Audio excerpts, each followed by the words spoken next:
Puji Tuhan, salam Bapak Ibu yang dikasih Tuhan. Salam. Kesempatan pagi hari ini saya tidak tahu pergumulan persoalan apa yang sedang Bapak Ibu Saudara alami.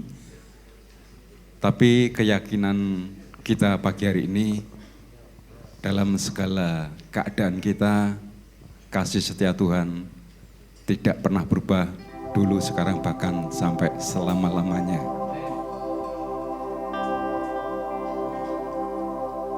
Dia selalu ada dalam setiap kehidupan kita dan Dia siap menolong kita tepat pada waktunya. Kita berikan kemuliaan bagi nama Tuhan.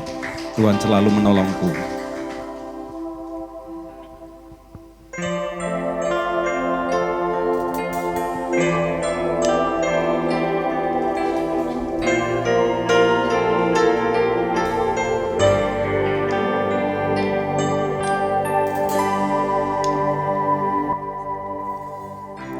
Musim akan selalu berganti,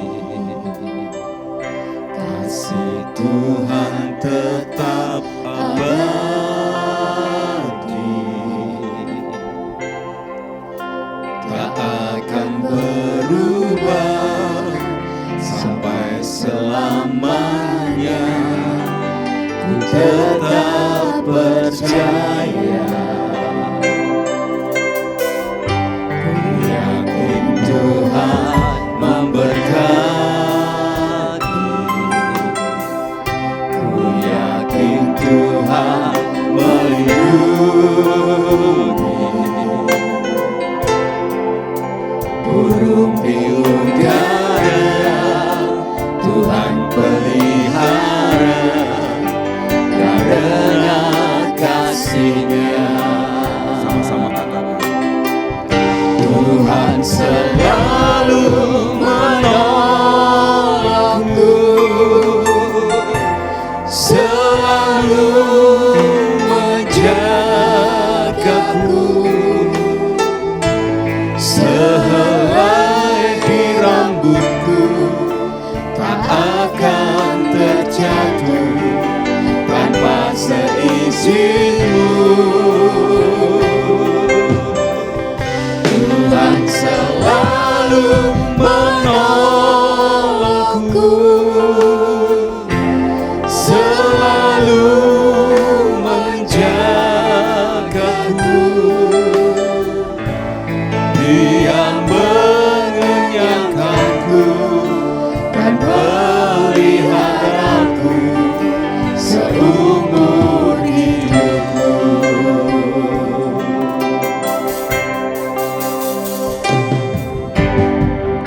Musim akan selalu berganti, kasih Tuhan tetap abadi, tak akan berubah sampai selamanya. Ku tetap percaya, yakin Tuhan memberkati, ku yakin Tuhan melindungi, burung di udara Tuhan pelihara, karena kasih-Nya. Mari dengan iman bersama-sama katakan, Tuhan selalu menolongku, selalu menjagaku, sehelai di rambutku tak akan terjatuh tanpa seizin-Mu. Tuhan selalu menolongku, selalu menjagaku, Dia mengenyangkanku dan peliharaku seumur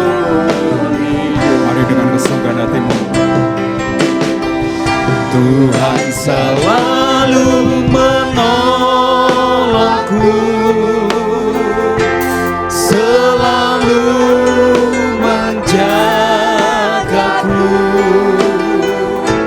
Sehelai di rambutku tak akan terjatuh tanpa seizin-Mu. Tuhan selalu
kasih setiamu tidak akan pernah berlalu dalam setiap kehidupan kami Tuhan.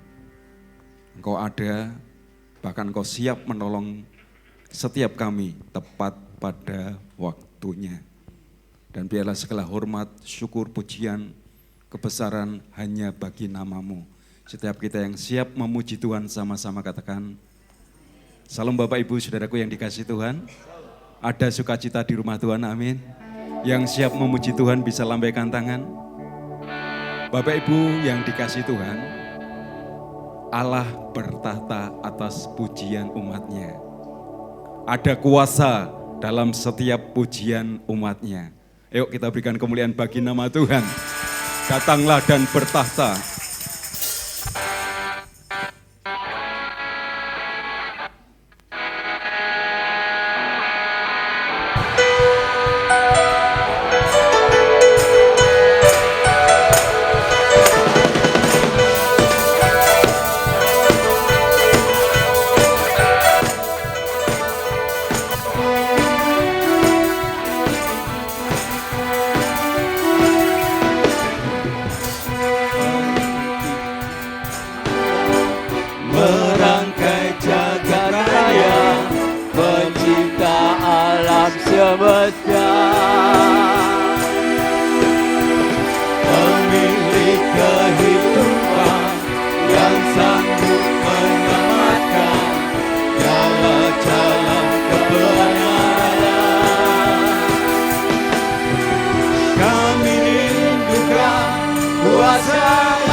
Pemilik kehidupan,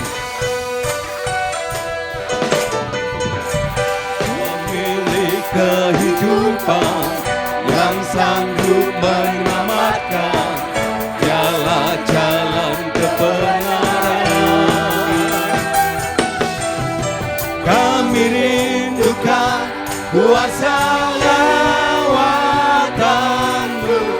kebangkitan pasti terjadi. Sama-sama. Datanglah dan bertata, kuat dan berkuasa, saat hati bersatu, menaikkan pujian, belenggu dipatahkan, mujizat dinyatakan. Great is our God. mari kita bertepuk tangan di atas kepala kita.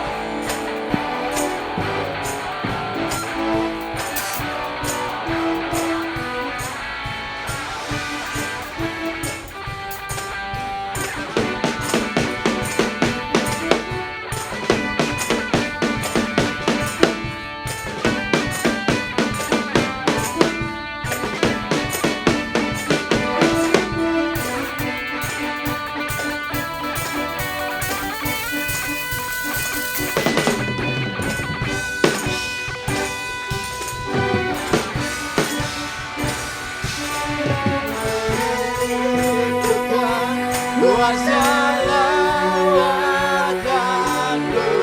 kebangkitan pasti terjadi. Sama-sama.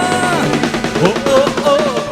Datanglah dan bertata, kuat dan berkuasa, saat hati bersatu, menaikkan pujian, belenggu dipatahkan, mujizat dinyatakan.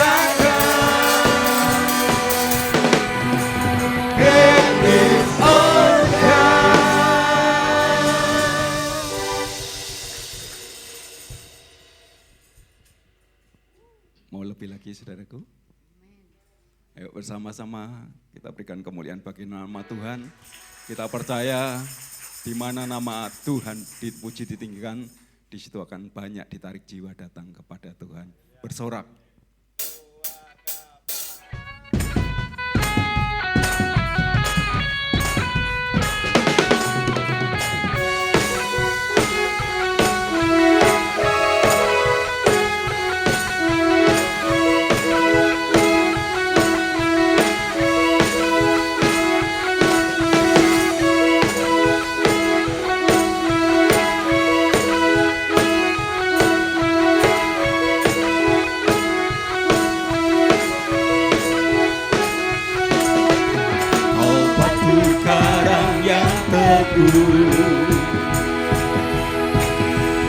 Kota benteng dan perisaiku, yang menang kalahkan maut, penyelamat yang bangkit dan hidup. Yang percaya sama-sama. Haleluya, haleluya, kekal mulia. Haleluya, haleluya, dahsyat berkuasa.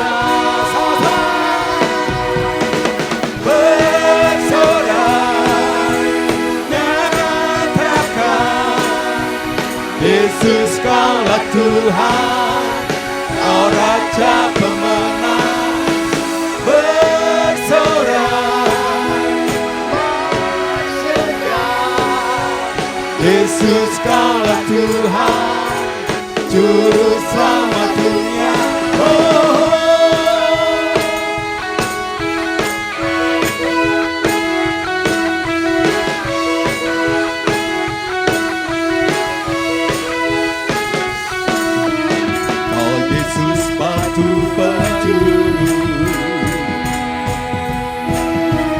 Darimulah keselamatanku,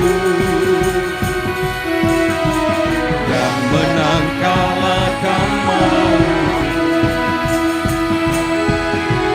penyelamat yang bangkit. Mari jemaat Tuhan, sama-sama. Haleluya, haleluya, kekalmu. Haleluya,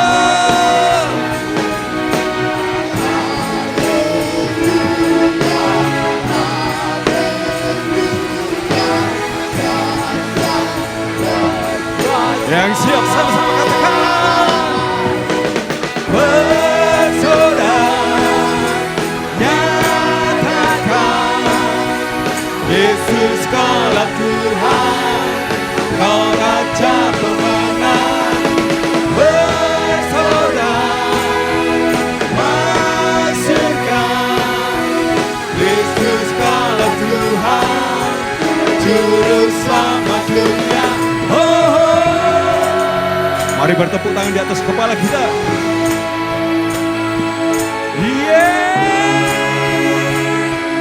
Yesus, Yesus.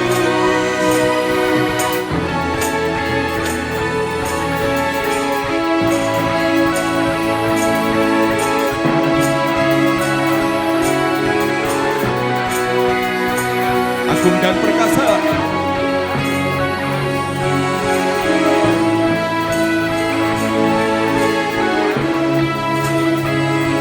Sama-sama agung dan perkasa.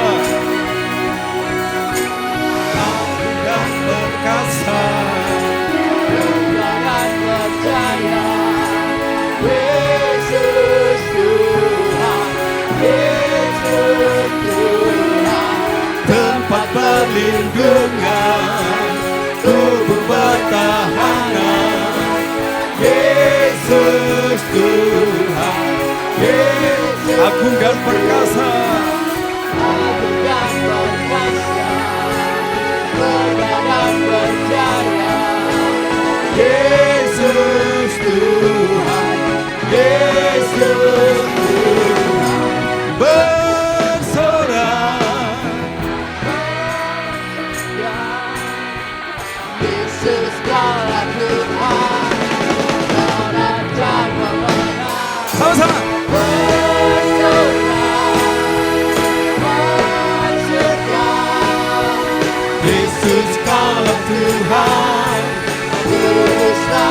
agung dan perkasa, agung dan perkasa, megah dan percaya. Yesus Tuhan, Yesus Tuhan, tempat perlindungan untuk pertahanan.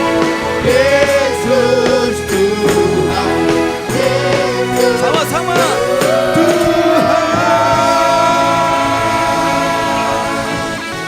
haleluya. Saya persilakan Bapak Ibu Saudaraku duduk kembali. Mari bersama-sama kesempatan pagi hari ini kita mau siapkan hati kita untuk bersama-sama mendengarkan kebenaran firman Tuhan. Memilih untuk setia.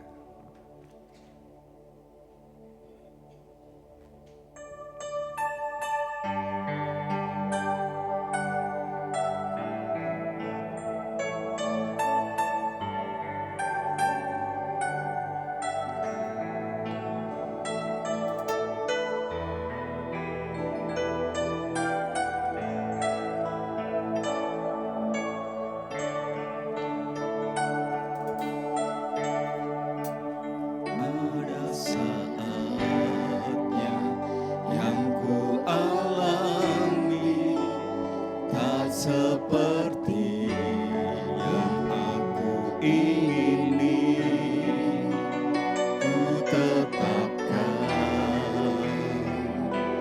hati untuk percaya.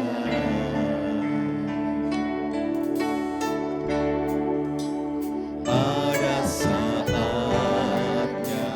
yang ku hadapi, seringkali aku tak mengerti, ku memilih untuk tetap setia.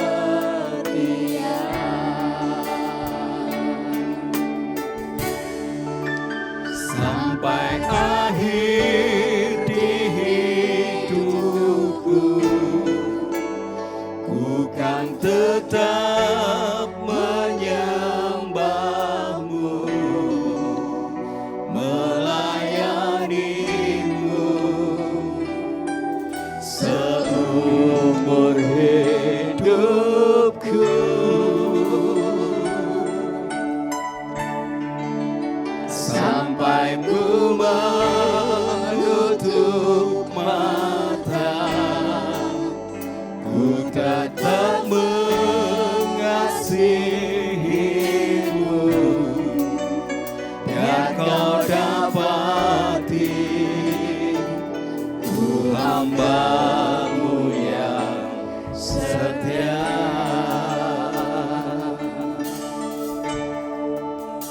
Ada saatnya yang ku alami, tak seperti yang aku ingini,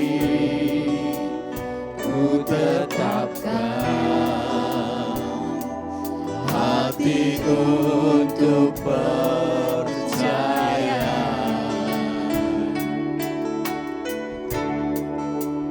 Ada saatnya yang ku hadapi, seringkali aku tak mengerti, ku memilih untuk tetap setia.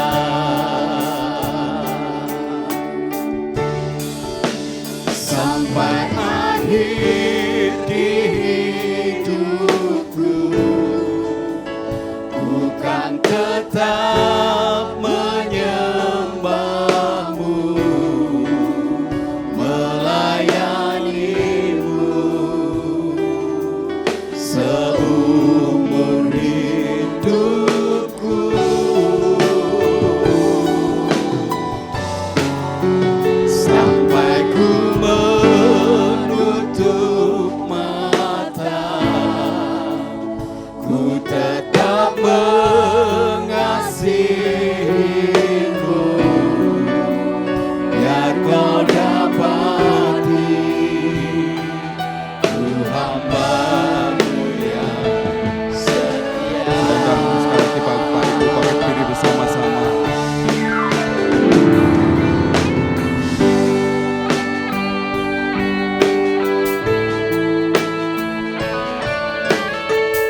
di hidupku, bukan tetap menyembahmu,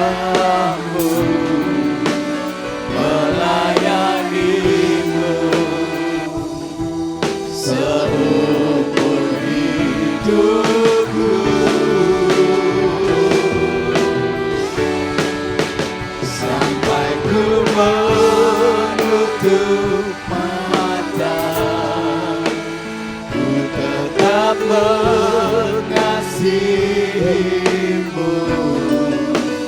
dan kau dapati ku hamba-Mu yang setia.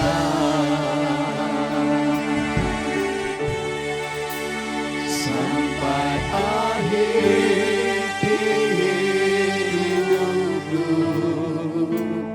ku kan tetap menyembahmu, melayanimu seumur hidupku,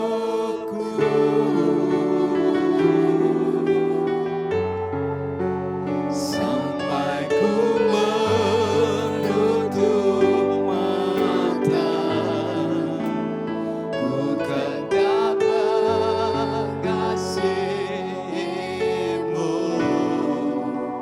biar kau dapati ku hamba-Mu yang setia.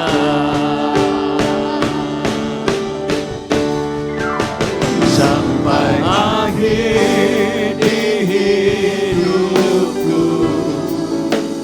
ku kan tetap menyembahmu, melayanimu seumur hidupku, sampai ku menutup mata, ku kan dapat kasih-Mu,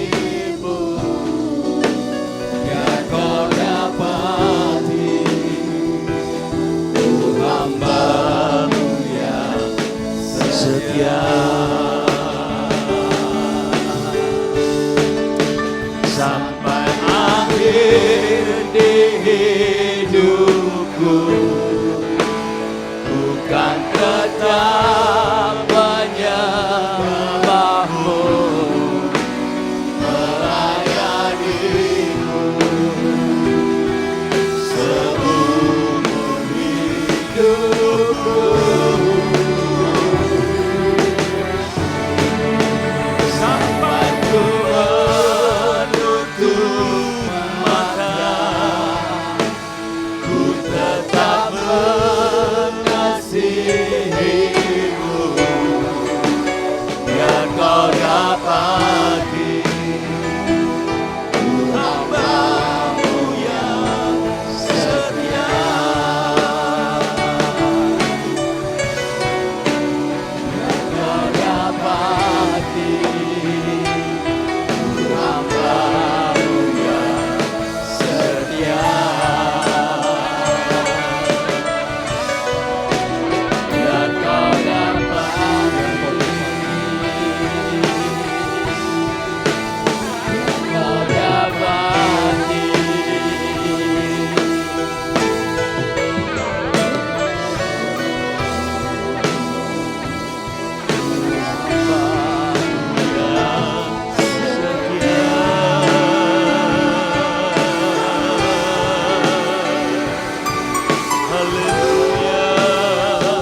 kasih Tuhan. Haleluya Tuhan.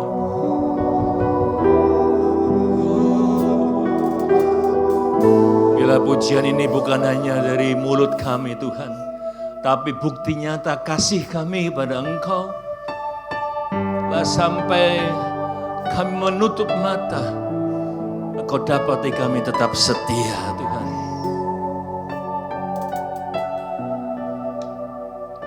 Biarlah Kau temukan di tempat ini Tuhan, hati yang sangat mengasihi Engkau.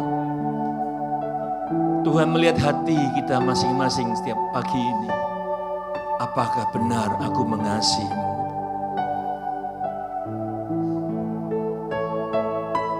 Tuhan tahu kedalaman hati saudara dan saya.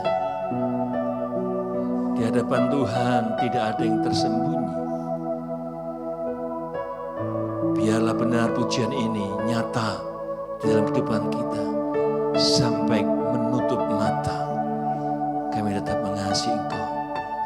Apapun masalah, persoalan yang boleh menghadang kami, kami tetap percaya bahwa kami akan memancarkan kasih-Mu di tengah dunia yang gelap ini Tuhan.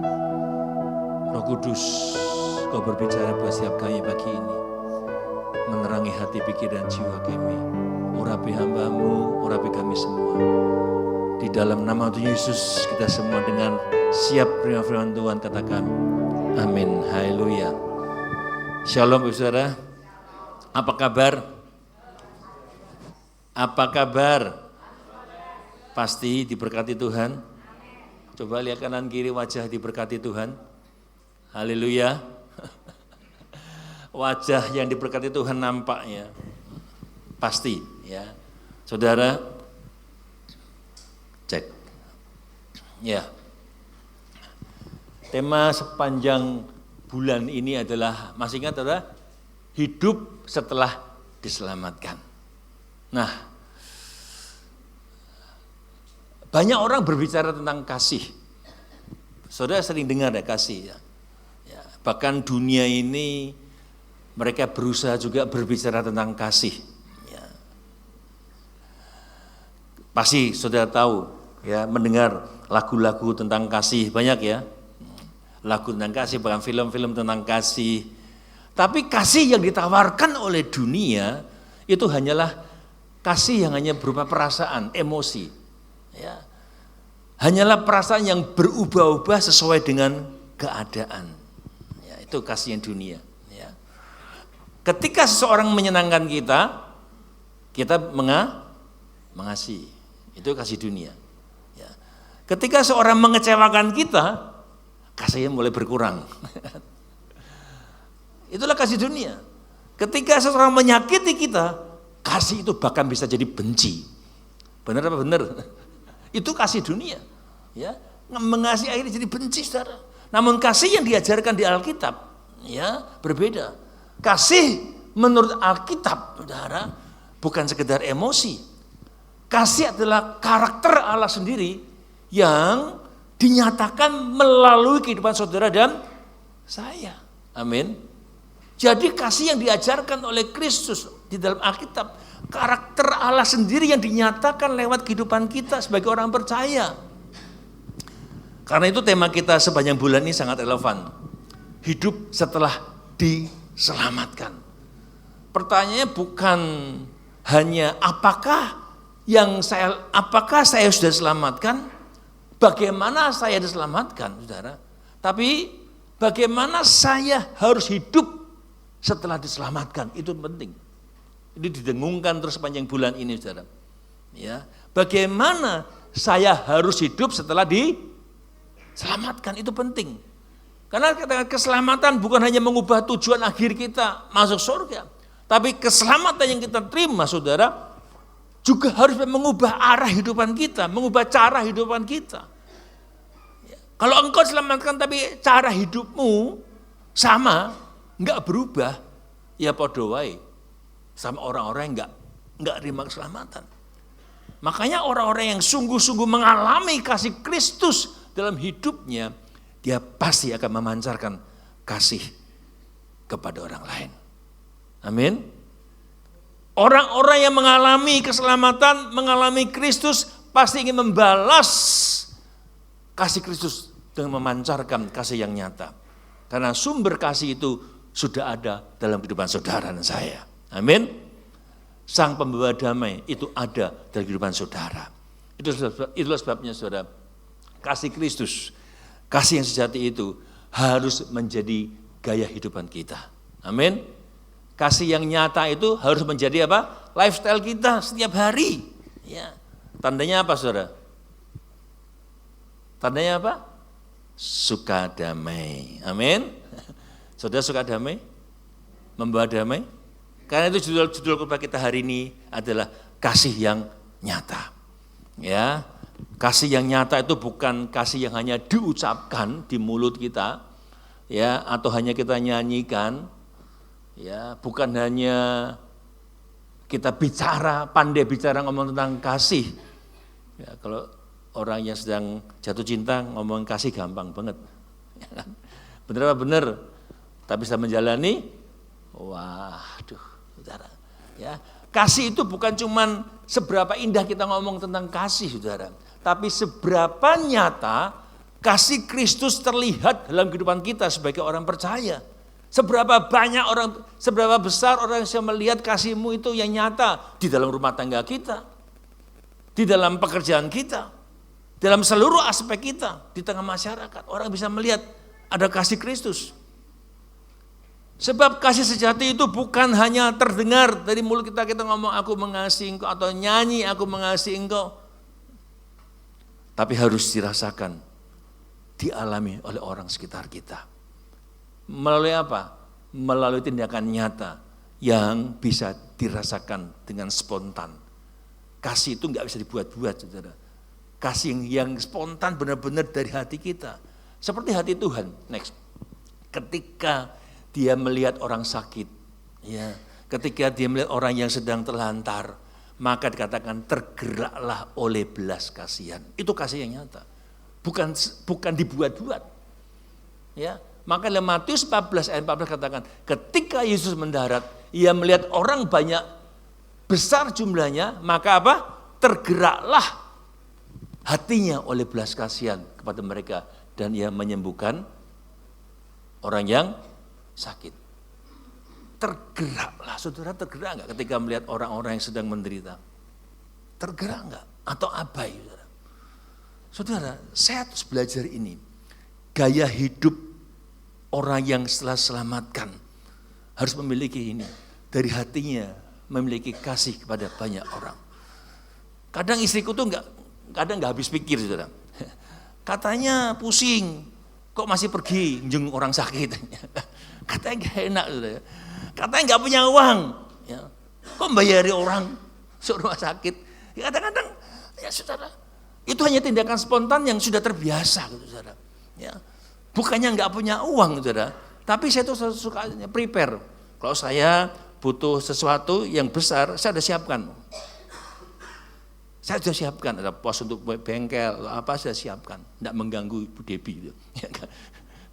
Ya, makanya kalau saya pakai kartu kredit yang besar itu, saya ada posnya. Ya, nanti kalau jatuhnya bayar, saya bayar. Hati-hati ya, saudara yang pakai kartu kredit, itu bukan untuk utang. Kartu kredit itu adalah sarana mempermudah kita membayar. Ngomong kanan kiri, kartu kredit bukan untuk utang. Bu Debbie, kalau Bu Debbie ini luar biasa. Setiap keuangan kecil dari parkir pun ditulis, saudara. Ya. Kalau saya pos, ya, Bu Debbie semua masuk ke rekening besar. Ya. Nggak ada yang salah dalam itu. Ya. Tapi saya ada pos, jadi ketika ada sesuatu kemarin misalnya, saya langsung, wah pakai ini dulu. Karena bisa digunakan lebih dulu. Terbiasa, saudara. Ya. Saudara, saya mengatakan gini, saudara. Saat kita melihat sesuatu, bisakah kita tergerak oleh belas kasihan, saudara? Bisa nggak, saudara? Tergerak oleh belas kasihan. Ketika menolong orang, percayalah, saat engkau menolong orang, itu tidak kehilangan. Menabur tidak pernah hilang, dia akan kembali. engkau sedang memiutangi Tuhan. Apalagi kepada orang yang enggak bisa membalas saudara. Dan ketika kita diberi kesempatan untuk berbuat baik, karena kesempatan ini tidak seringkali terjadi. Ketika engkau diperhadapkan dengan suatu kesempatan untuk berbuat baik, engkau jangan menghindar. Apalagi itu hanya engkau yang bisa menolong. Di dalam, coba baca sebentar, saya enggak catat situ ya. Tadi pagi saya persiapan, saya ingat ini. Amsal 3 ayat 27, ada yang bisa bacakan? Oke, Amsal 3 ayat 27 dan 28. Amsal 3 ayat 27 sampai 28. Janganlah menahan kebaikan daripada orang-orang yang berhak menerimanya, padahal engkau mampu melakukannya. Janganlah 28. engkau berkata kepada sesamamu, pergilah dan kembalilah, besok akan kuberi, sedangkan yang diminta ada padamu. Wow. Janganlah menahan kebaikan daripada orang-orang yang berhak menerimanya, padahal engkau mampu melakukannya. Janganlah engkau berkata kepada sesamamu, pergilah dan kembali, besok akan kuberi, sedangkan yang diminta ada padamu hari itu. Seringkali kita menolak. Ini mengajarkan kita untuk kita tidak menunda-nunda, untuk menghindari kesempatan menolong sesama. Jika kita memiliki kemampuan. Saudara sedang menghindar enggak? Ya, kesempatan menolong orang itu tidak tiap hari. Saya mengatakan saudara, pasti ada maksud Tuhan ketika hal itu terjadi atas hidupmu. Apapun yang sedang kau alami, saya sering katakan bahwa pertama itu untuk kita dulu. Apa yang Tuhan mau kita lakukan? Saudara, pasti ada maksud Tuhan. Saudara belajar, kuliah, sekolah secara lisan. Akhirnya ujian enggak saudara? Ujian. Saudara setiap hari Minggu ibadah, saudara baca Alkitab, itu saudara belajar saudara. Ujian hatimu itu kapan prakteknya? Yaitu ketika orang datang meminta pertolongan ataupun enggak minta pertolongan, engkau punya hati untuk menolong. Saudara, ya pasti ada maksud Tuhan. Ujian hatimu, apakah engkau masih punya kasih? Itu ujian prakteknya saudara. Saudara enggak akan lulus kalau enggak mau ujian praktek. Walaupun ujian praktek SIM mobil, angeli minta ampun. Ada yang lulus ujian praktek mobil, kok punya SIM? Saudara, saya teringat kalau Samaria ini, saudara, next. Kita seorang Samaria, saudara. Ya, ketika seorang dirampok, ya, seorang imam lewat, seorang Lewi lewat, saudara. Hanya lihat tok gitu, saudara. Tapi saat orang Samaria lewat, orang yang dikucilkan di Israel, dikatakan ketika orang Samaria yang dalam perjalanan ke tempat itu dan ketika melihat orang itu tergeraklah hatinya oleh belas kasihan. Tadi Yesus tapi ini manusia sekarang, tergeraklah hati oleh belas kasihan. Saya pernah bertobat dan saya diingatkan ini bertahun-tahun lalu saudara. Pagi hari Sabtu kan saya itu komsel dengan Pak Bekti ya. Kita ada berapa murid Om Bekti? 12 murid sekarang lebih ya. Dan tiap satu membicarakan khotbah minggu, hari Minggu. Sabtunya kita komsel dapat arian dari Pak Bekti. Sudah mepet waktunya. Ketika saya di Jalan Depok itu masih 2 arah. Bukan Depok ya, Gajah Mada, perempatan Depok Keranggan. Saya melihat ada seorang anak muda naik motor. Wah, ngebut. Merah, bablas, tabrakan tengah-tengah, keras gitu. Saya itu cuma berhenti, karena ini sudah waktunya, sudah mepet saudara. Saya cuma lihat saudara, itu saya enggak sejahtera, saudara. Tapi sudah kadung saudara. Dan itu menghakimi saya terus saudara. Dan ternyata saudara, anak muda itu pernah ibadah di sini saudara. Saya bisa bayangkan saudara, saya ingat jelas orang itu saudara, ya, datang dengan adiknya, ya, dan dia bukan gereja sini, tapi dia datang mengantar mamanya. Saya ingat, waduh, tadi saya sedang komsel sama Pak Putri itu, saya ingat tadi saya lihat itu anaknya kelihatannya beribadah. Wah, itu membuat saya shock dan saya tertuduh saudara. Dan itu nyeselnya hilangnya lama, saudara. Ya. Saya ngalami gimana, saudara? Ya. Wah, nyesel, saudara.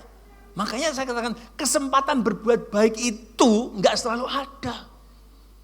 Kalau engkau mendapati itu ujian praktekmu. Amin. Pernah enggak ngalamin ujian seperti ini? Tapi saudara hindari. Berarti enggak lulus, saudara. Ya. Makanya sama kata kita belajar hari ini, saudara. Kasih yang nyata itu adalah bukti bahwa seseorang yang sudah mengalami keselamatan, yang mengalami pembaruan dalam Kristus, itu kita bisa nyatakan, saudara. Nah, hari ini kita belajar ya bagaimana mempraktekkan kasih yang nyata dalam kehidupan sehari-hari. Tujuan khotbah hari ini next adalah bagaimana kita memahami kebesaran hikmat Allah dan menyerahkan hidup sepenuhnya kepada Allah sebagai bukti kehidupan yang telah diperbarui oleh Kristus. Sebagai bukti itu. Sehingga kita terdorong untuk mempraktekkan kasih yang nyata dalam kehidupan sehari-hari. Saudara, ya kita akan belajar lewat Roma 2 ayat 9 sampai 16. Kita baca bergantian, saya baca yang ganjil, Bapak Ibu genap selanjutnya. Roma 12 ayat 9, kita belajar bagaimana mempraktekkan kasih yang nyata dalam kehidupan sehari-hari. Ayat 9. Hendaklah kasih itu jangan pura-pura. Jauhilah yang jahat dan lakukanlah yang baik. Hendaklah kamu saling mengasihi sebagai saudara dan saling mendahului dalam memberi hormat. Janganlah hendaknya kerajinanmu kendor. Biarlah rohmu menyala-nyala dan layani Tuhan. Bersukacitalah dalam pengharapan, sabarlah dalam kesesakan, dan bertekunlah dalam doa. Bantulah dalam kekurangan orang-orang kudus dan usahakanlah dirimu untuk selalu memberikan tumpangan.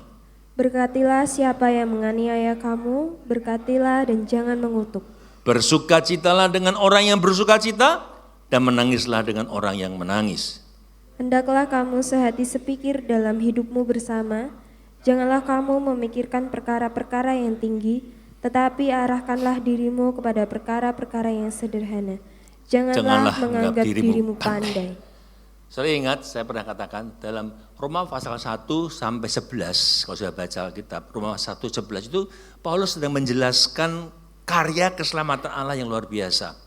Dalam pasal 1 ayat 11, bagaimana dosa manusia, kasih karunia Allah, pembenaran oleh iman, bagaimana Kristus itu memulihkan kita, karya salib itu di dalam Roma 1 ayat 11. Tapi di dalam memasuki Roma pasal 12 ini, Paulus mulai menjawab pertanyaan, kalau saya sudah diselamatkan, bagaimana saya harus hidup? Tadi saudara, bagaimana saya harus hidup ketika saya sudah diselamatkan? Yaitu supaya kamu mempersembahkan tubuhmu sebagai persembahan yang hidup, yang berkenan dan kudus. Itulah ibadahmu yang sejati. Ya. Supaya apa? Supaya kita mengalami pembaruan hidup. Kalau engkau tidak mengalami pembaruan hidup, engkau tidak punya filter rohani.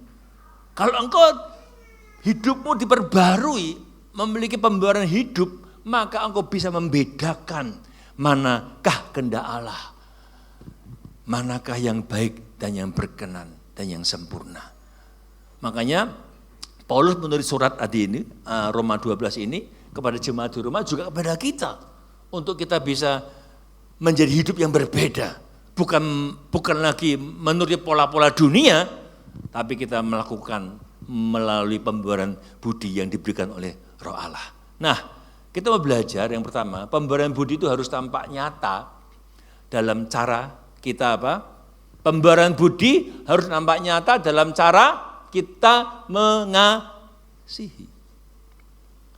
Kalau engkau sudah diselamatkan, tapi engkau tidak punya kasih yang ada dalam pribadi Kristus, itu pertanyaan. Perubahan budi harus tampak nyata dalam cara kita mengasihi seseorang, mengasihi yang apapun yang Tuhan percayakan. Maka hari ini kita akan belajar 3 aspek kasih yang nyata dari seorang Paulus. Yang pertama, kasih yang nyata dimulai dari hati yang murni dan tulus. Kasih yang nyata dimulai dari apa? Hati yang murni dan tulus. Ayat 12 jelas katakan. Ya sama-sama baca lagi ayat 9 sampai 10. Hendaklah kasih itu jangan pura-pura.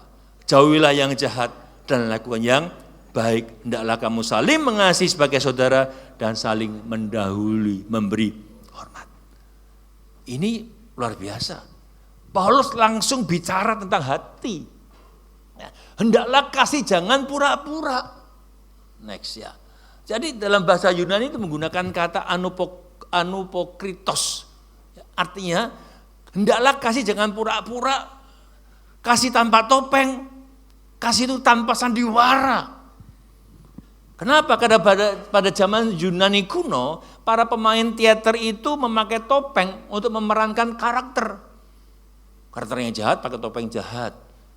Karakter yang baik pakai karakter yang topeng yang baik.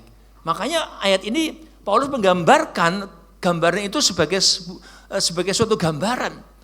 Jangan memakai topeng dalam kasihmu. Itu yang ketika kata Rasul Paulus, saudara.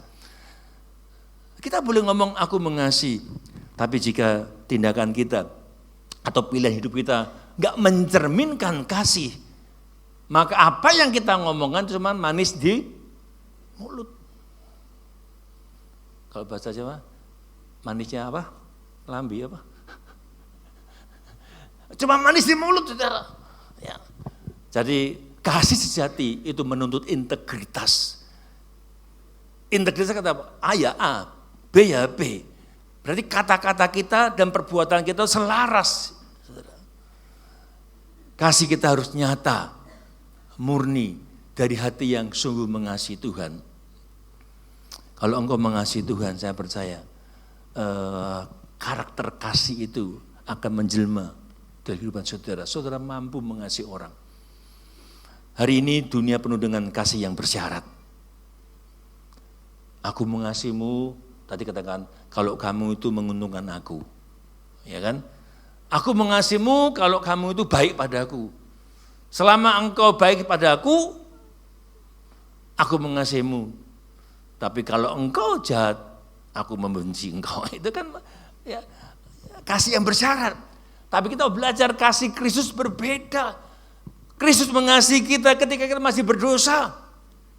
Ketika kita masih nggak layak, belum layak pun, bahkan kita memberontak, dia sudah mengasihi kita. Di dalam Alkitab ada golden rule, saudara. Next ya. Ya. Jadi golden rule itu di dalam ayat Lukas 6 ayat 31 mengatakan gini. Dan sebagaimana kamu mengkehendaki supaya orang perbuat kepadamu, dan perhatikan, dan sebagaimana kamu kehendaki supaya orang berperbuat kepadamu, perbuatlah juga demikian kepada mereka. Jadi perlakukan orang lain sebagaimana kita ingin diperlakukan. Perlakukan orang lain sebagaimana kita ingin diperlakukan. Kalau orang dunia apa? Kalau engkau baik sama aku akan lebih baik. Tapi kita sebagai orang percaya, kalau kita mau orang itu berbuat baik sama kita, kita harus berbuat baik lebih dahulu harusnya. Ya, perlakukanlah orang lain sebagaimana kita ingin diperlakukan. Kalau engkau ingin orang lain memperlakukan engkau baik, ya lakukan orang lain baik juga. Wah, itu golden rule Alkitab. Karena itu Paulus berkata, jauhilah yang jahat dan lakukan yang baik. Ayat 10 mengatakan, kemudian Rasul Paulus berkata, hendaklah kamu saling mengasihi sebagai saudara dan saling mendahului memberi hormat. Wah, ini kalau terjadi di lingkungan kita luar biasa.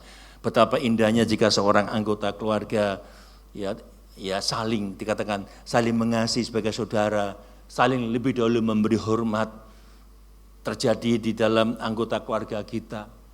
Ya, di dalam lingkup pelayanan Tuhan, di dalam lingkup jemaat Tuhan, bukan berlomba untuk dihormati, tapi berlomba untuk menghormati. Saudara mau menghormati atau dihormati? Ya kan? Dikatakan saling mendahului dan memberi hormat. Saudara, Tuhan Yesus membasuh kaki para muridnya. Ingat peristiwa itu. Ya. Padahal dia adalah guru dan dia adalah Tuhan. Ini kasih yang nyata yang membuat dia bisa mengambil posisi seorang hamba. Dia nggak mencari tempat yang tertinggi. Jadi kasih yang sejati, yang nyata itu rela mau merendahkan diri demi melayani. Katakan saling mendahului dan memberi hormat. Memang dalam budaya kita memberi hormat seringkali terasa terkait dengan status, saudara. Ketika kita menjumpai orang yang statusnya lebih dari kita, kita otomatis menghormati. Terkait dengan status lebih tinggi kita lebih hormat. Ya, saudara. Tapi sebagai anak Tuhan kita memiliki nilai yang berbeda. Memberi hormat berarti menempatkan orang itu di atas kita. Itulah, saudara. Karena itu firman Tuhan mengajak kita, yuk periksa motivasi hati kita. Ketika kita melakukan tindakan baik, kita tanya, mengapa saya lakukan ini? Ya, mengapa? Apakah saya melakukan ini karena panggilan, apakah habit kita, ya, untuk melihat orang itu mudah kita untuk mengasihi mereka, atau ingin cuma dilihat orang? Saya terbiasa melakukan hal-hal demikian, saudara, karena sejak kecil saya melihat mama saya itu orang yang suka memberi. Saya ingat jelas, saudara, mama saya itu suka memberi, walaupun saya tahu dia itu kurang, ya, tapi kadang-kadang dia dari kekurangannya itu dia memberi. Dia itu menjadi habit, saudara. Makanya saya mau katakan, saudara, seringkali niat hati yang tersembunyi itu perlu dibersihkan. Ya. Makanya motivasi hati kita jelas. Kita periksa, ketika kita melakukan tindakan baik, kita bertanya, mengapa saya melakukan ini? Apakah ingin dilihat orang atau memang itu suatu habit kita? Makanya orang yang mengalami cintanya Tuhan, dia ingin membalas kasih kepada orang lain. Niat tersembunyi harus dibersihkan. Berhenti memakai topeng rohani tadi. Ya, berhenti. Tapi tunjukkan kasih nyata melalui tindakan nyata kita. Yang hati yang murni dan tulus. Saya membaca artikel kemarin, saudara. Ada seorang ibu, seorang jemaat, ya. Dia bukan orang yang berada, ya. Seorang jemaat gereja, bukan koster gereja yang memang punya kewajiban dan tanggung jawab harus konsisten melakukan bagiannya. Tapi ibu ini, dia konsisten bertahun-tahun, setiap hari Jumat dia datang ke gereja. Untuk apa? Dia bersihkan dari depan sampai belakang itu. Tidak ada yang nyuruh. Dia bersihkan semuanya. Walaupun sudah dibersihkan, dia tetap setiap Jumat datang, saudara. Membersihkan ruangan gereja untuk dipersiapkan untuk ibadah. Setiap Jumat dia rutin membersihkan konsisten ruang kebaktian tanpa diminta, saudara. Tanpa diumumkan. Ketika dia mungkin selfie, aku sedang bekerja. Enggak. Dia lakukan, saudara. Membersihkan semua gereja dari depan sampai belakang, saudara. Tidak minta penghargaan. Nah, ketika ditanya, saudara, mengapa engkau melakukan itu? Dia tersenyum dan berkata, saya melakukan karena saya mencintai Tuhan. Saya melakukan karena saya cinta rumah Tuhan. Itulah kasih yang gak pura-pura, saudara. Tanpa diminta, dia lakukan bagiannya, saudara. Itu kasih yang nyata. Dia hanya bisa membalas cinta Tuhan. Selain dengan materinya, dia berikan juga tenaganya secara konsisten. Saudara, saya baca itu, wah luar biasa ya. Makanya kita punya kasih. Selanjutnya yang kedua, Paulus mengajak kita melihat bagaimana kasih itu diwujudkan dalam semangat pelayanan sebagai tindakan yang nyata dan menyala-nyala. Kasih yang nyata terlihat dalam pelayanan yang bergairah. Ya, dalam Roma 12 ayat 11 sampai 13. Yuk baca. Tolong bacakan. Janganlah hendaknya kerajinanmu kendor, biarlah rohmu menyala-nyala dan layanilah Tuhan. Bersukacitalah dalam pengharapan, sabarlah dalam kesesakan dan bertekunlah dalam doa. Bantulah dalam kekurangan orang-orang kudus dan usahakanlah dirimu untuk selalu memberikan tumpangan. Amin. Ayat-ayat ini bukan sekedar himbauan secara moral, saudara. Ayat ini harus merupakan gaya hidup kita sebagai anak Tuhan. Di mana kasih kepada Tuhan dan kasih kepada sesama itu menjadi satu kesatuan yang gak bisa dipisahkan. Kalau engkau mengasihi Tuhan, engkau juga mengasihi sesamamu. Makanya salib itu. Ya. Kalau engkau mengatakan aku mengasihi Tuhan, engkau juga mengasihi sesama. Kalau engkau mengasihi Tuhan, ya, tapi engkau benci orang, firman Tuhan berkata engkau pendusta.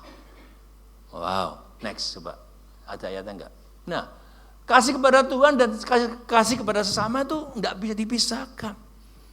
Kalau engkau aku mengasihi Tuhan, tapi kau benci saudaramu, benci tetanggamu, itu pendusta. Yuk bersama-sama 1 Yohanes 4:22-23. Jikalau seorang berkata, Aku mengasihi Allah dan ia membenci saudaranya, maka ia adalah pendusta. Karena barang siapa tidak mengasihi saudara yang dilihatnya, tidak mungkin mengasihi Allah yang tidak dilihatnya. halo. Karena ketika engkau berkata aku mengasihi orang, mengasihi Tuhan tapi enggak mengasihi Tuhan, katakan kalau barang siapa tidak mengasihi saudaranya yang dilihat, apalagi mana mungkin mengasihi Tuhan yang enggak kelihatan. Makanya manusia itu ujian kita. Kita diuji lewat orang-orang terdekat kita, istri kita nguji kita, suami kita, ya suami ora tobat-tobat, istri cerewet terus, ya kan? Itu menguji kita. Enggak apa-apa suami istri, ya sampai tua bersama, menua bersama. Amin. Walaupun suami nyebelin, istri cerewet, ya tetap bersyukur karena masih ada pasangannya. Amin. Haleluya. Ya. Jadi katakan kasih yang nyata, ya layani saudaramu yang sulit dikasihi. Saudara kita yang nyebelin, yang utang bayar-bayar, tetap dikasihi. Bisa enggak saudara? Ya. Lihat orang yang utang bayar tiap hari, ketemu di gereja, tetap dikasih bisa? Angel. Ya. Bisa ya saudara ya? Bisa. Melayani saudaramu yang sulit dikasihi, bahkan melayani dengan bergairah. Wow. Karena kita cinta Tuhan. Tadi golden rule tadi saudara. Paulus ini memulai dengan peringatan keras, janganlah hendaknya kerajinanmu kendor. Pelayanan yang bergairah enggak bergantung pada suasana hati kita. Pelayanan yang bergairah enggak bergantung pada situasi menguntungkan kita. Pelayanan yang bergairah itu pada roh yang menyala-nyala. Amin. Karena tadi janganlah hendaknya kerajaanmu kendor, biarlah rohmu menyala-nyala dan layani Tuhan. Saudara, kata layani Tuhan itu menunjukkan bahwa kepada siapapun kita melayani, ingat, kata layani Tuhan itu menunjukkan bahwa kepada siapapun kita melayani pada hakikatnya itu kita sedang melayani Tuhan. Amin. Engkau melayani saudaramu, engkau sedang melayani Tuhan. Pada hakikatnya apapun yang saudara lakukan ketika melayani kepada siapapun, engkau juga sedang melayani Tuhan. Engkau melayani anak jalanan, Tuhan kata engkau sedang melayani aku. Engkau memberi minum ke mereka, engkau sedang memberi minum kepada Tuhan. Engkau beri pakaian pada mereka, engkau sedang memberikan pakaian. Ingat zaman Matius 25 itu. Maka saya katakan saudara, layani Tuhan itu menunjukkan bahwa kepada siapapun kita melayani, pada hakikatnya kita sedang melayani Tuhan. Amin. Bagaimana menjaga semangat? Bagaimana menjaga api tetap menyala? Bagaimana saudara? Menjaga api tetap menyala. Diperlukan pemeliharaan rutin dari kehidupan kita untuk bersekutu. Maksudnya diperlukan pemeliharaan rutin untuk kita ini bersekutu kepada Tuhan, melakukan hubungan pribadi dengan Tuhan, supaya kita enggak suam-suam kuku itu. Ya, untuk kita menjaga api, perlu apa? Kita bersekutu secara pribadi dengan Tuhan. Masih enggak ibadah? Masih enggak saudara punya hubungan pribadi dengan Tuhan dengan doa-doa, saudara? Supaya kita enggak menjadi suam-suam kuku. Makanya Rasul Paulus memberikan 3 pilar untuk menjaga gairah tetap menyala. Next, dikatakan 3 pilar juga gairah menyala, yaitu bersukacita dalam pengharapan. Amin. Sukacita kita tidak berakar pada keberhasilan pelayanan, tidak. Tapi sukacita oleh karena janji Tuhan pada kita. Sabar dalam kesusahan, dalam kesesakan. Hari ini ada yang dalam kesesakan? Mungkin suami nyebelin, anak mungkin nyebelin.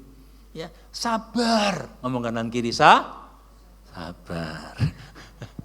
Ngomong kanan kiri, sabar dalam kesesakan. Karena pelayanan pasti banyak tantangan. Hidup ini banyak tantangan. Tapi waduh, sabar, Jeff.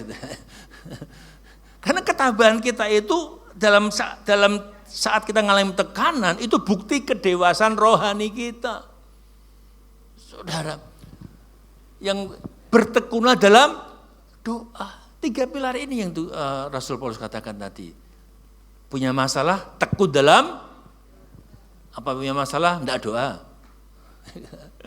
Dalam doa pagi, Budi Evi itu, ketika keluar mungkin ada masalah ya, kesaksian.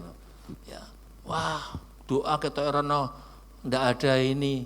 Tapi dalam kesaksian kemarin doa pagi luar biasa, ya kan? Ternyata doa itu besar manfaatnya.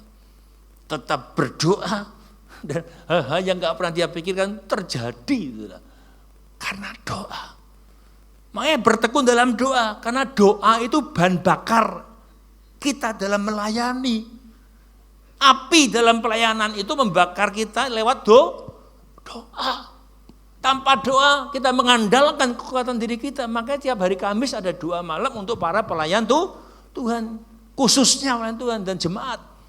Mereka yang melayani Tuhan hari ini, mereka pasti harus doa malam. Halo. Kenapa? Karena pelayanan bukannya dengan skill saja, tapi dengan doa. Saudara, doa itu bahan bakar bagi api pelayanan. 3 pilar ini penting, bersukacita dalam pengharapan, sabar dalam kesesakan, bertekun dalam doa. Saudara, kasih yang nyata. Saudara mengasihi Tuhan, kasih yang nyata itu harus aktif, saudara. Aktif. Selalu bergerak. Kasih itu kasih pada Tuhan enggak pernah nyaman menjadi penonton. Minggu kemarin Bu Devi khotbah apa? Ketika kita diselamatkan, kita dipanggil bukan hanya menjadi penonton, tapi menjadi bagian di dalam pelayanan. Sudah jadi penonton?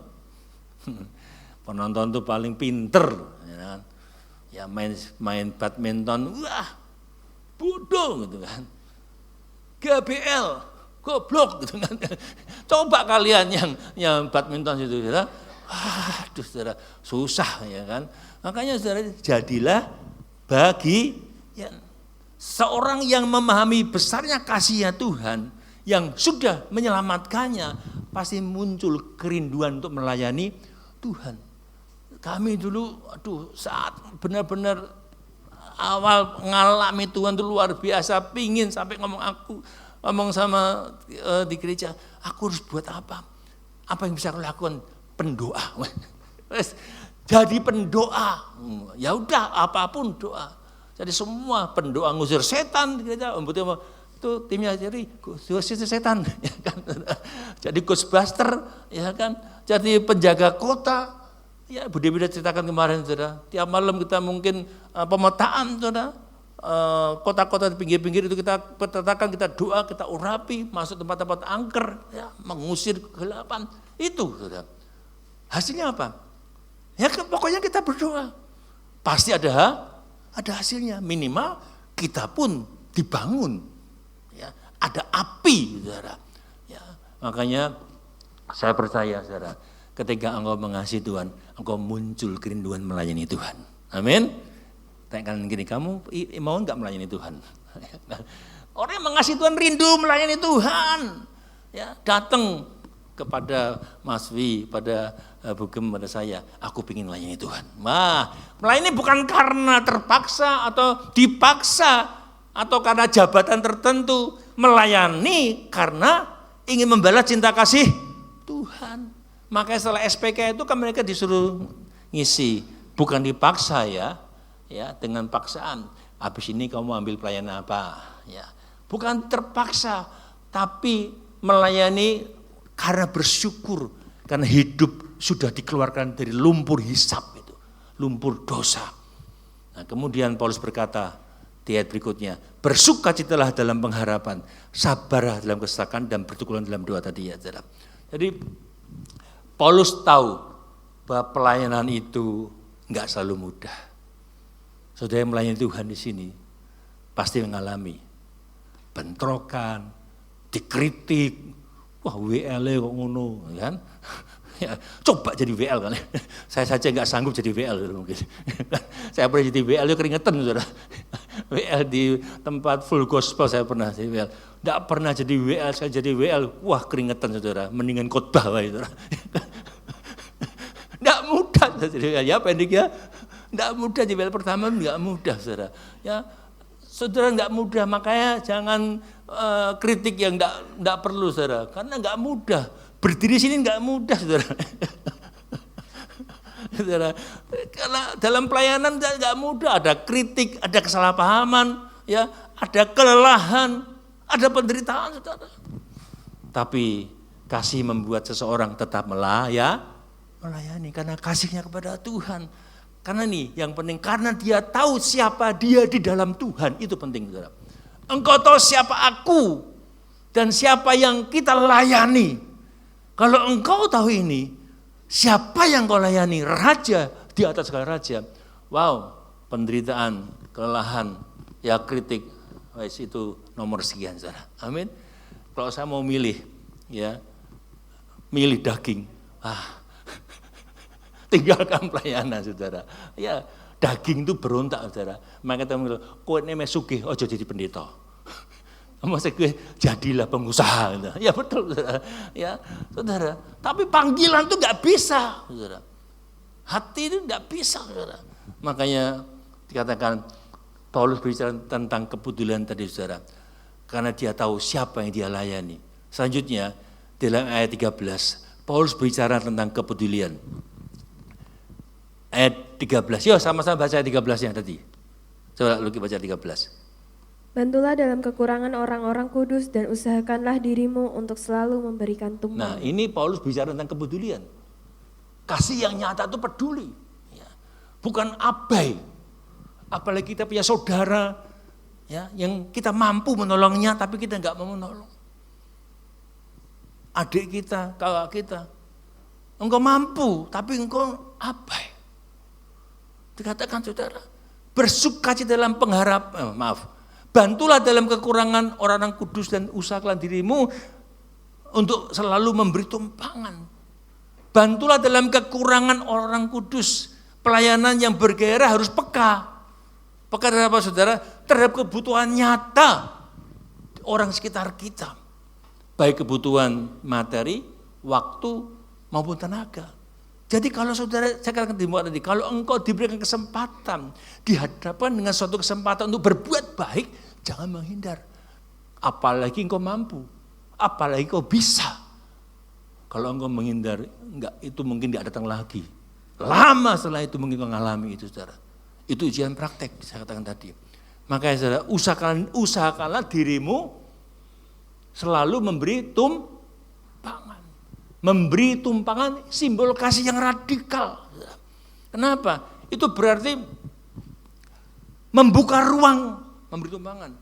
Memberi tumpangan membuka ruang, rumah kita, waktu kita, mungkin juga hati kita. Memberi tumpangan, membuka ruang bagi orang lain agar mereka nyaman. Saudara.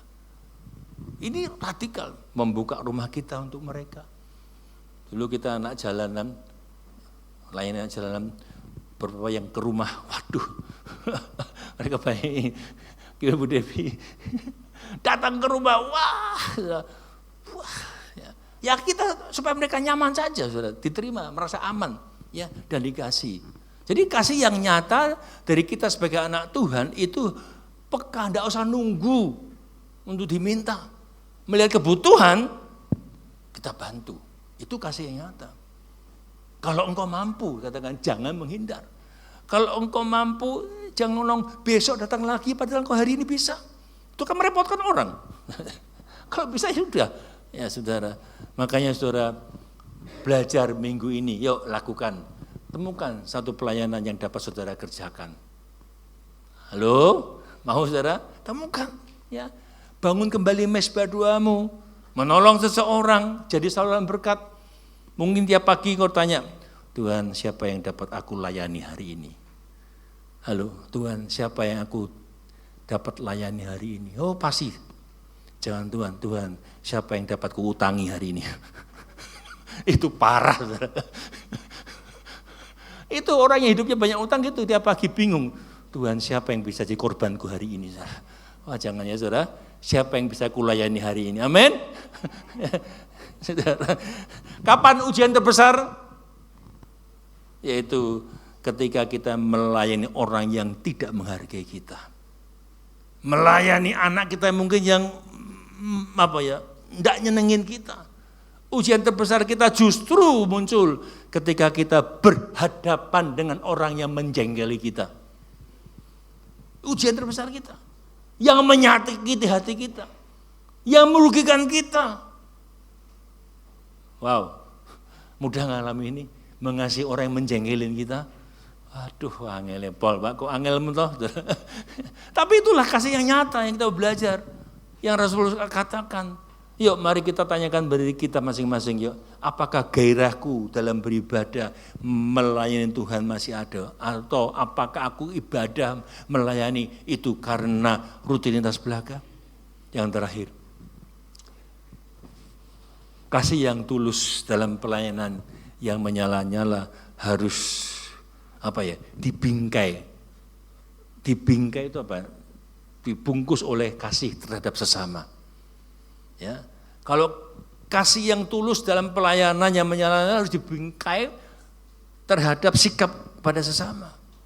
Apa yang Paulus tulis selanjutnya ini sangat menuntut.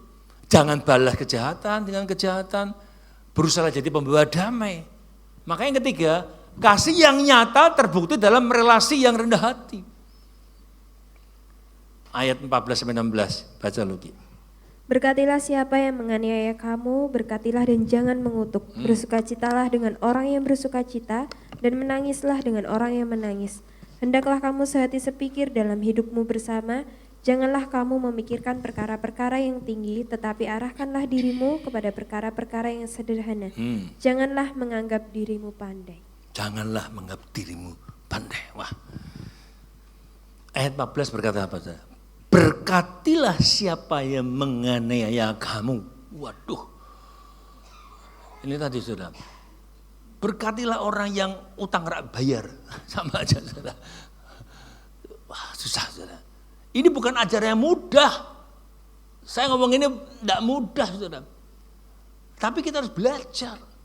Karena ini ajaran yang Alkitab ajarkan. Bukan ajaran yang mudah, bahkan ini bertentangan dengan sifat manusia yang di luar Tuhan. Manusia kan ego. Ya. Tapi kita punya nilai-nilai surga yang berbeda dengan duniawi. Dunia berkata balas, tapi Tuhan ngomong apa? Berkati dia. Mungkin suami menjengkelin, tetap dikasihi. Bisa? Ya. Dunia berkata jangan ampuni, tapi Tuhan ngomong ampuni. Jangan balas kejahatan dengan kejahatan. Kenapa? Karena kita dipanggil untuk menjadi pembawa damai. Sudah baca Roma 12 ayat 18, 23. Sedapat-dapatnya, kalau hal itu bergantung daripadamu, hiduplah dalam perdamaian dengan semua orang. Sedapat-dapatnya, kalau memang ya diusahakan, kalau perdamaian itu bergantung dari kamu, lakukan dulu, tidak usah nunggu dia. Nah, dia tidak minta maaf, oh aku tidak akan tiada maaf bagimu. Enggak. Tapi sedapat-dapatnya kalau kita sadar, ini harus aku yang maju duluan, bisa damai, ya lakukan. Sedapat-dapatnya kalau hal itu bergantung daripadamu, hiduplah dalam perdamaian dengan semua orang. Artinya dengan bukan orang tertentu. Jadi perdamaian tidak hanya dengan orang yang kita sukai. Kalau dengan dia, oke, gampang damai. Wah, tak gua mati tenan. Tidak akan ada ampun bagi dia. Sini nggak ada ya. Kalau ada, tak kan gini. Kamu ada kepahitan yang belum kamu ampuni, ya. Aduh, saudara. Jadi berarti perdamaian tidak hanya dengan orang yang kita sukai atau orang yang sepaham dengan kita, tapi dikatakan juga dengan semua orang yang mungkin beda pendapat dengan kita, latar belakang mungkin berbeda, yang mungkin pernah nyakiti kita harus menjadi pembawa damai. Gampang apa gampang?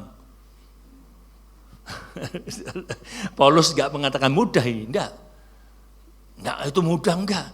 Tapi dia menuntut tindakan nyata. Dunia berkata musuh harus dibenci, tapi Kristus berkata kasihlah musuhmu. Kasihlah sesamamu manusia dan bencilah musuhmu, kata. Tapi aku berkata kepadamu, kasihlah musuhmu dan berdoalah bagi mereka. Saudara bisa berdoa buat mereka? Yang utang enggak bayar, Tuhan, modal sisan. Enggak. Doakan supaya diberkati bisa bayar utang. Malah jangan doakan yang modal, enggak. Doakan berkati usahanya Tuhan supaya dia bisa bayar utang, bukan pengen dia malah minggat gitu enggak, saudara ya. Jadi kita berdoa supaya mereka bisa diberkati. Ya. Paulus enggak ngomong itu mudah, saya tahu. Kenapa? Karena kasih Kristus itu lebih kuat daripada kebencian manusia. Amin.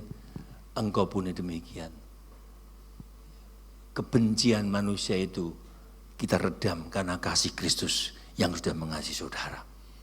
Kemudian Paulus berkata, bersukacitalah dengan orang yang bersukacita dan menangislah dengan orang yang menangis. Karena kasih sejati itu memiliki empati.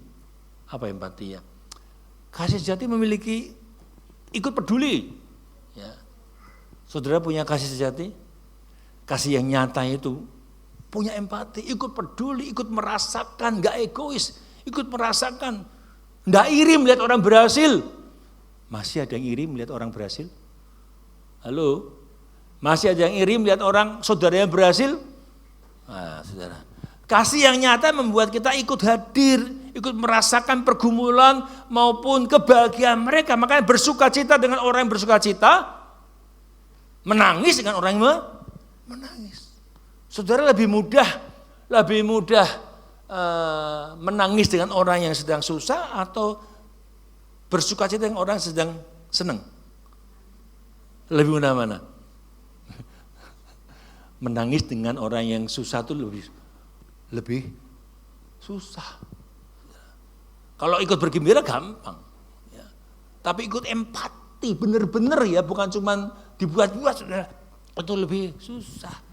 Makanya saya katakan orang yang terluka itu tidak butuh khotbah panjang, tidak butuh. Ada masalah, pokoknya kamu bertobat. Makanya tahu kamu tuh cinta Tuhan, baca Alkitab, tidak butuh. Yang dibutuhkan apa? Hadir dan peduli. Apalagi kita bisa bantu.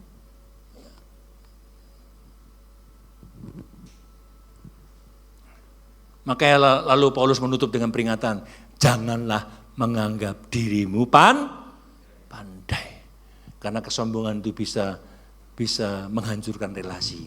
Paulus mengingatkan agar orang percaya tidak merasa paling benar, paling bijaksana. Karena justru kerendahan hati membuat orang mau belajar. Ya, kerendahan hati membuat kita mau menerima nasihat, ya, dan mau terbuka terhadap orang lain. Makanya milikilah hati yang mau diajar. Ya, jangan alergi dengan teguran. Ya, ada yang ditegur sedikit langsung ngambek, diomongin sedikit langsung marah. Ya, orang yang rendah hati miliki mudah menerima masukan, mengakui bahwa segala hikmat itu datang dari Tuhan. Hari ini Paulus mengingatkan kita bahwa keselamatan bukan hanya mengubah status kita. Saudara selamatkan harus mengubah hidup saudara. Amin. Kalau hidupmu berubah hari ini, pertanyaannya, saudara. Kalau hidup belum berubah, ada pertanyaan. Makanya saudara, orang yang mengalami perjumpaan dengan Tuhan pasti akan mengubah hidupnya. Amin. Ya, Paulus mengajarkan kita, keselamatan harus mengubah hidup kita. Kasih yang nyata terlihat dari apa? hati yang tulus tanpa kepura-puraan, pelayanan yang bergairah, relasi yang rendah hati. Seorang penulis buku, John Stott ya, ada nggak? Next. Nah, itu dia ngomong gitu. Baca sama-sama yuk. Kasih adalah tanda utama dari kehidupan yang telah diperbaharui oleh Kristus. Amin. Ini John Stott yang menulis. Kasih adalah tanda utama dari kita, dari hidup yang telah diperbarui oleh Kristus. Kalau engkau sudah diperbarui, tapi engkau enggak berubah kasihmu pada orang, apakah kasih Kristus nyata dalam kehidupan saya? Itu pertanyaan buat kita semua. Apakah kasih Kristus sudah nyata dalam kehidupan saudara? Apakah keluargaku merasakannya? Papa saya, anak saya, istri, suami merasakan enggak perubahan hidup saudara? Itu yang penting. Apakah sesama melihat saya berubah? Maka saya katakan, mereka enggak baca Alkitab, enggak. Tapi mereka baca Alkitab lewat diri saudara dan saya. Amin, saudara. Mereka enggak baca Alkitab, tapi mereka baca Alkitab lewat diri saudara. Karena hidupmu adalah surat yang terbuka. Haleluya. Mari kita bangkit berdiri. Kita nyanyikan lagu. Terlalu besar telah kulihat bukti kasih-Mu.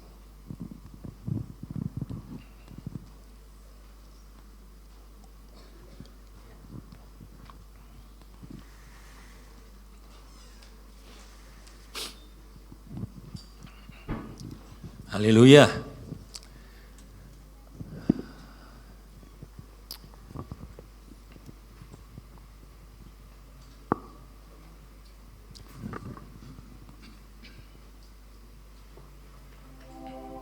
Haleluya. Haleluya.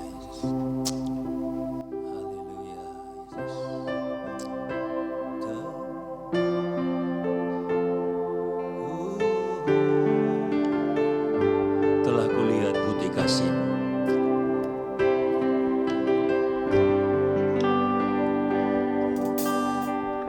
Telah kulihat bukti kasih-Mu. Kau menderita gantikanku. Dengan darah-Mu Kau selamatkanku. Kini ku hidup menyenangkan-Mu. Telah kulihat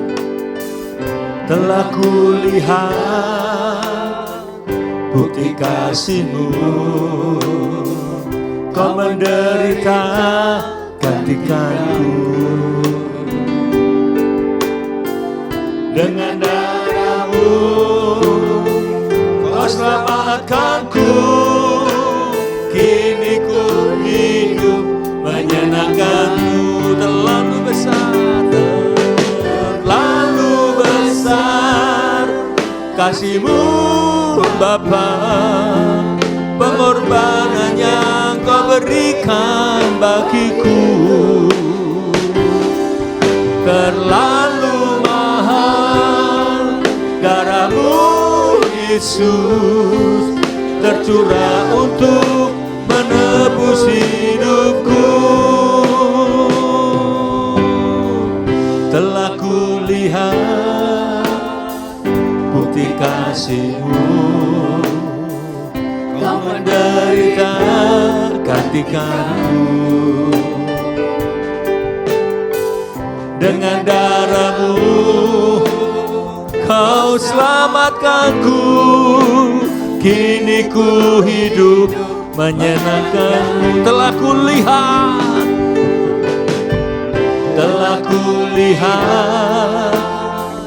bukti kasih-Mu.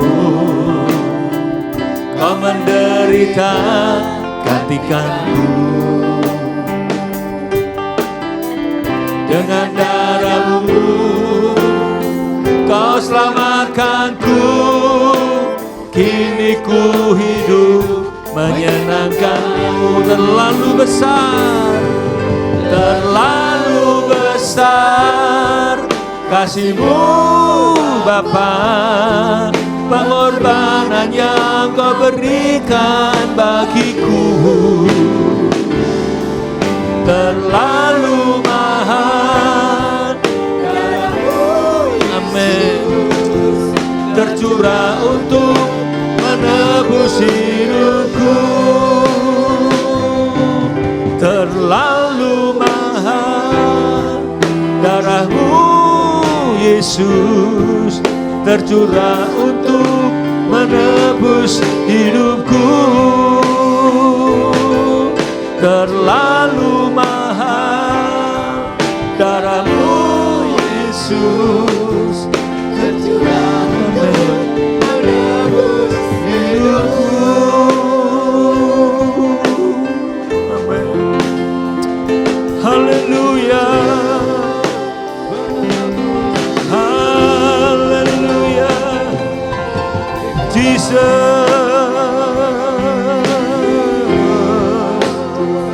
Ya Rabbashana ya Nayam. Haleluya. Terima kasih Tuhan. Terima kasih Tuhan. Terlalu besar kasih-Mu Bapa. Pengorbanan yang Kau berikan terlalu mahal. Darah-Mu yang menebus hidup kami. Kami mau membalas cinta kasih-Mu Tuhan dengan terus Tuhan menjadi pribadi-pribadi yang rindu membalas cinta kami dengan gairah. Dalam pelayanan pun akan terus bergairah menyala-nyala Tuhan. Kami mau melayani Engkau, memberikan kasih yang nyata bagi orang di sekitar kami. Mau melayani dengan kerendahan hati kami Tuhan.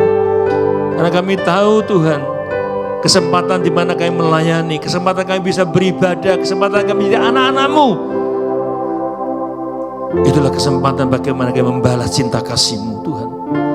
Kalau hari ini kami masih bernapas, kalau hari ini kami masih diberikan kesehatan, itu sebuah tanda di mana kami membalas cinta-Mu Tuhan. Kami belajar pagi ini Tuhan untuk benar-benar mengasihi Engkau, menjaga api, menjaga semangat kami untuk terus menyala-nyala dalam Engkau Tuhan.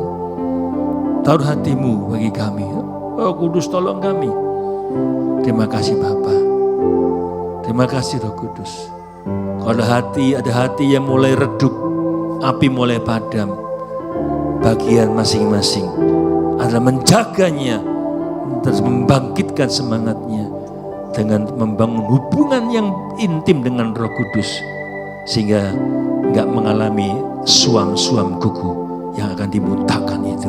Tuhan tolong kami semua, dan satu hari kami akan kedapatan menjadi hamba yang setia. Ada karpet merah yang sudah menanti kita di dalam nama Tuhan Yesus. Kita semua yang diberkati Tuhan, kita sama-sama. Amin.